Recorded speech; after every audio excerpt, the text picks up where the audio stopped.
International Women's Day was celebrated on March 8th. The day marks the achievements of women and promotes gender equality. This year's theme was Embracing Equity. The Ahmadiyya Muslim Women's Student Association, AMWSA, is commemorating International Women's Day here at King's College London by celebrating the achievements and advancement of women across the globe.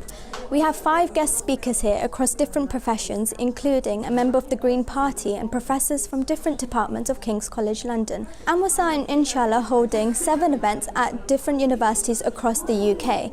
So this year the theme of International Women's Day is gender equity, which is not the same as equality, in the sense that equity is about we all have the same opportunities and we're all supported to be able to thrive as best as we can. So equity, to a certain extent, recognizes that we're all different and that we might have different abilities or different problems. But the system allows us the same opportunities and actually supports and encourages us to thrive within our own abilities. Gender-based violence is another issue that affects women around the world. According to the World Health Organization, 1 in 3 women will experience physical or sexual violence in their lifetimes. Gender-based violence more general, from the very small and the micro to the bigger problems of assault, is essential, is a main constraint to the lives of women and to their desires and ambitions to be what they want to be.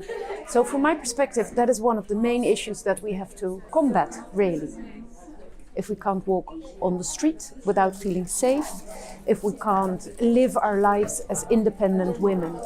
And the threat of violence, so in the society and sometimes in homes as well, is a real threat that we need to eliminate.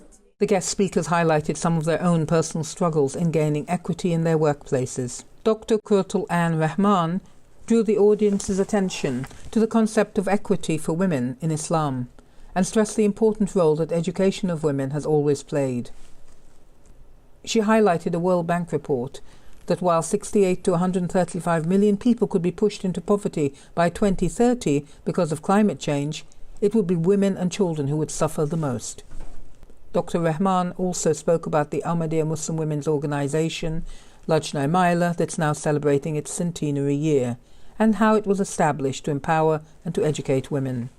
This day is very important for African women because it's a day where we can actually stop to take stock, but it's a day that we can draw attention to some, if not many actually, of the continuing, if you like, injustices and inequities.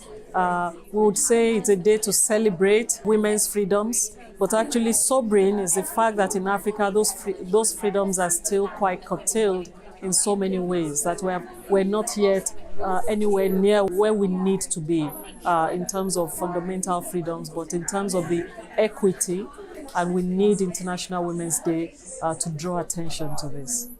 I've come here today to celebrate International Women's Day with the AMSA group. I've come here from Middlesex University. King's College is very beautiful. I've really enjoyed all the speakers and events. It's been very inspiring and motivating for me as a woman. It's just such a good reminder of what us as Ahmadiyya students can do after we meet at Jalsa, remembering that we have a really strong presence in the student community as well, whether it be within healthcare, whether it be within politics or global health, climate change. There's so many routes that we can go down, and being around so many like-minded students, so many highly intellectual role models within our own community is so inspiring, coming year after year, and I'd recommend all the other Ahmadiyya students to come and people to learn from each other and network.